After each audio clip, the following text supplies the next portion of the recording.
They're too wild, even for the zoo, my sister-in-law, Amanda, smirked, adjusting her designer sunglasses while delivering the news that my children weren't welcome on an annual family zoo trip. We want this to be a peaceful, educational experience for the well-behaved children. Let me start by explaining why this particular exclusion cuts so deep. I'm Emma, mother of 7-year-old twins Oliver and Sophie. For the past 5 years, since marrying into the Wilson family, I've watched my sister-in-law Amanda orchestrate one family event after another, each time finding new ways to exclude my children while making sure her perfect kids were always front and center. I stood in Amanda's immaculate kitchen, still clutching the permission slips I'd just picked up from the twins' school for the zoo trip. My children had been counting down the days, making lists of all the animals they wanted to see. Sophie had even been practicing her drawing skills to create a zoo journal. The twins have been looking forward to this for months, I said, keeping my voice steady despite the anger bubbling inside me. They've never caused any problems on family outings. Amanda rolled her eyes, the gesture so familiar it made my teeth clench. Oh please, have you forgotten the disaster at the aquarium last year? You mean when your Aiden pushed that little girl into the touch pool and my Sophie helped her up? She waved her hand dismissively. That's not how I remember it. Besides, this is different. We've hired a private tour guide. Very expensive, very exclusive. We can't have any disruptions. By disruptions, I knew exactly what she meant. While her children, Aiden and Madison, paraded around in matching designer outfits, my twins preferred comfortable clothes that could handle their enthusiastic exploration of the world. Where her kids posed perfectly for social media photos, mine were more interested in actually learning about their surroundings. Mom's already agreed. Amanda continued, a smug smile playing on her lips. She thinks it's best if you sit this one out. Maybe take them to the petting zoo instead. That seems more their speed. The condescension in her voice made my blood boil, but years of dealing with Amanda had taught me to play the long game. I smiled, gathering my things. You're right, Amanda. The twins and I will make other plans. Her expression faltered slightly. She'd clearly been expecting an argument. I'd given her those before, playing right into her hands as she painted me as the unstable, confrontational one. Not this time. As I drove home, my mind was already working on a plan. The twins' father, my husband Mark, was away on a business trip, conveniently missing another of his sister's power plays. But I had something Amanda didn't know about. A connection at the zoo. My college roommate Jessica had worked her way up to head of educational programs at the city zoo. We kept in touch over the years, and she'd been wanting to meet the twins ever since hearing about their passion for animals. One phone call later, and pieces started falling into place. The private tour guide they requested just called in sick. Jessica told me, and I could hear the smile in her voice. I'll have to lead the tour myself, and Emma, I think it's time we launch that new educational program we've been discussing, the one about empathy and animal conservation, aimed at young children. That evening, I sat the twins down to break the news about the family zoo trip. Their faces fell exactly as I'd expected, but I had a surprise ready. How would you two like to be part of something even more special? I asked, pulling out the junior zoo guide badges Jessica had dropped off. You're going to help create a whole new program for kids to learn about animals. Their eyes lit up as I explained how they get to arrive early, learn about the animals from the experts, and help other children understand conservation. What I didn't tell them was that their special program would coincide exactly with Amanda's exclusive family tour. Sometimes the best revenge isn't about confrontation. It's about creating something better than what you've been excluded from. As I watched Oliver and Sophie pore over their animal fact books that evening, preparing for their special role, I knew this time would be different. Little did Amanda know, but her perfectly planned zoo trip was about to become a very different kind of animal adventure. The twins and I had been pushed aside one too many times, and this time, we weren't just going to accept it, we were going to thrive despite it. The morning of the zoo trip arrived bright and clear. I helped the twins into their new junior zoo guide uniforms. Khaki shirts with official badges, complete with little notebooks for their observations. Jessica had gone above and beyond, even providing them with child-sized binoculars and safari hats. Remember, I told them as we drove to the zoo an hour before the family was scheduled to arrive.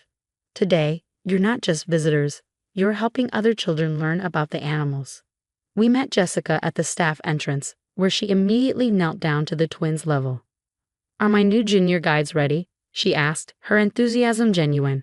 Oliver and Sophie nodded eagerly, already pulling out their notebooks. As Jessica led us through the behind-the-scenes areas, teaching the twins about animal care and conservation, I caught glimpses of the other zoo staff watching with warm smiles. This wasn't just for show. My children were genuinely learning and engaging with everything around them. Around 10 a.m., I spotted Amanda's luxury SUV pulling into the parking lot. Through the staff area's one-way windows, I watched as she herded her perfectly coordinated family toward the entrance, her children, Aiden and Madison, already looking bored as they stared at their phones. Mrs. Wilson, a staff member, approached Amanda's group. "I'm afraid there's been a slight change of plans. Your private tour guide is ill, but our head of educational programs will be leading your tour personally." Amanda's face lit up at the perceived upgrade. "Oh, how wonderful. You see, Mom," she said to my mother-in-law, "I told you this exclusive tour was worth the extra money." Jessica stepped forward to greet them, professionally dressed and carrying her tablet. "Welcome to our special conservation tour. Today, we're trying something new. We'll be joined by our junior zoo guides, who'll be helping educate young visitors about animal preservation." Before Amanda could protest, Oliver and Sophie emerged from behind a display, looking official in their uniforms. The look on Amanda's face was priceless, a mix of shock, anger, and the dawning realization that she couldn't make a scene without ruining her perfect family image. "What are they doing here?" she hissed at me as I walked up. "This was supposed to be a private tour." "Oh, did you know?" I replied innocently. "The zoo's new educational program starts today. The twins were specially selected to help launch it." Our mother-in-law, usually Amanda's strongest ally, was already being charmed by Sophie's detailed explanation of penguin habits. Even Aiden and Madison had put down their phones, curious about their cousins' official-looking uniforms and equipment. The tour began, but it was nothing like Amanda had planned. Instead of her orchestrated photo opportunities, the focus was on actual learning. Oliver and Sophie took their roles seriously, sharing facts they'd studied and helping their cousins spot interesting animal behaviors. "Did you know that giraffes have the same number of neck vertebrae as humans?" Sophie explained to Madison, who was actually taking notes. "They're just much bigger. And look how the lions communicate with their tails." Oliver showed Aiden how to use the binoculars properly. "The position tells you what they're feeling." Amanda tried several times to redirect attention to her planned activities, but her own children were too engaged in their cousin's enthusiasm.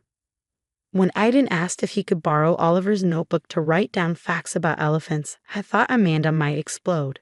The security cameras positioned throughout the zoo captured everything, from Amanda's attempts to edge the twins out of photos to her increasingly frustrated efforts to regain control of the narrative.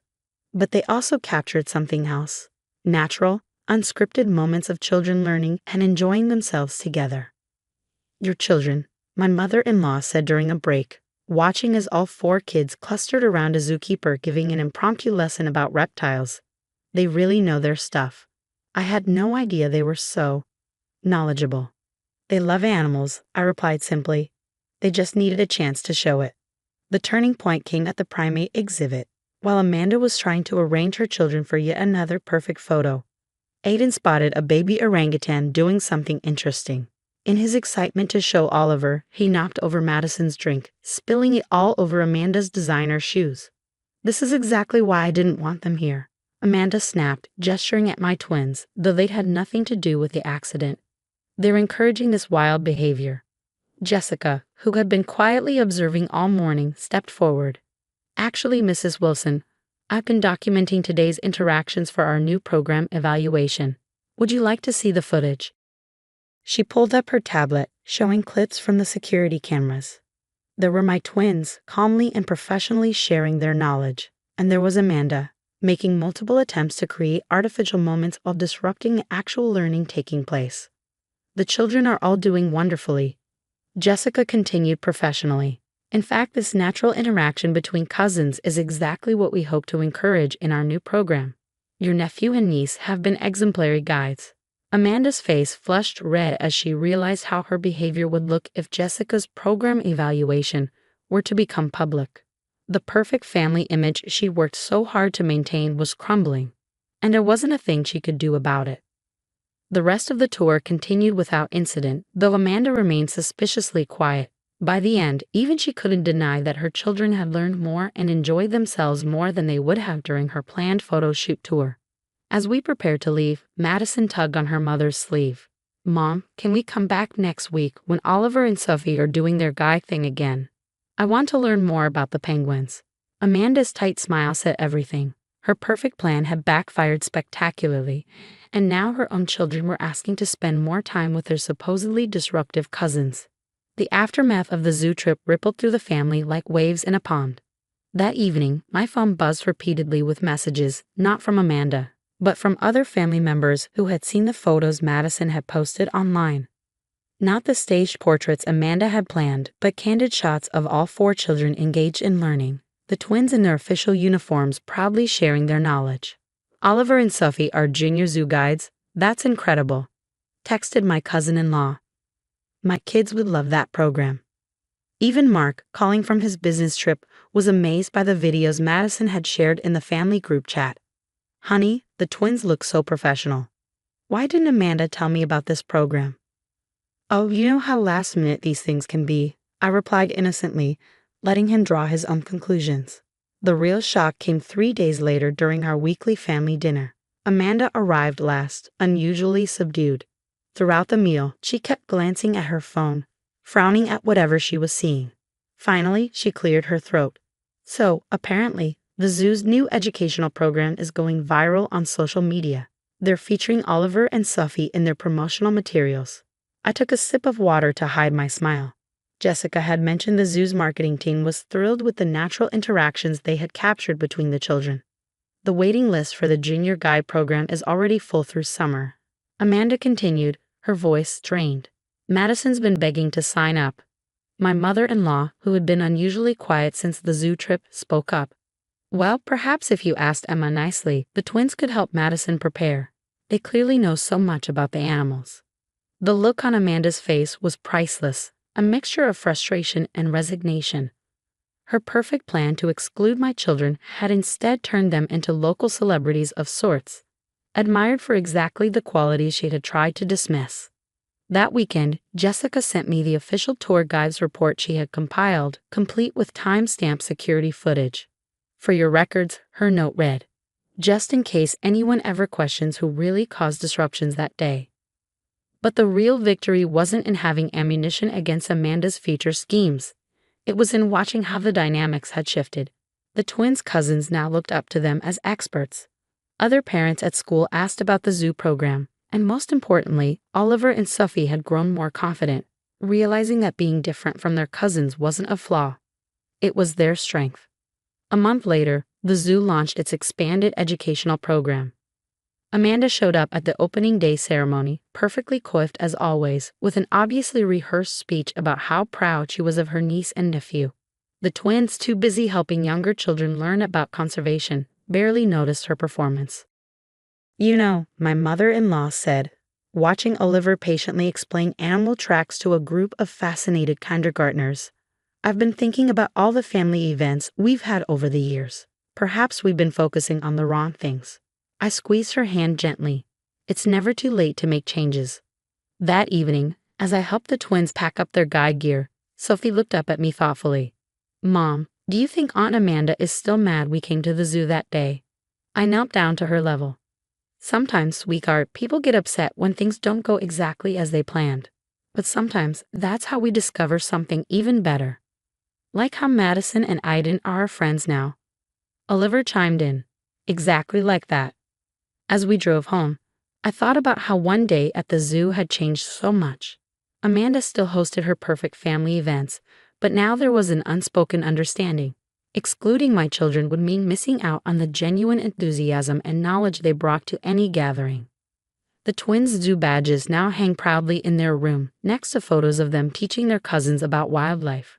They're reminders that sometimes the best response to exclusion isn't to fight back or give in. It's to create something better, something genuine that no amount of perfectionism can compete with. And if Amanda ever forgets that lesson, well, we still have that tour guide's report, complete with security footage, safely stored away. But somehow, I don't think we'll need it. After all, the truth about who really belongs has a way of revealing itself, one genuine moment at a time.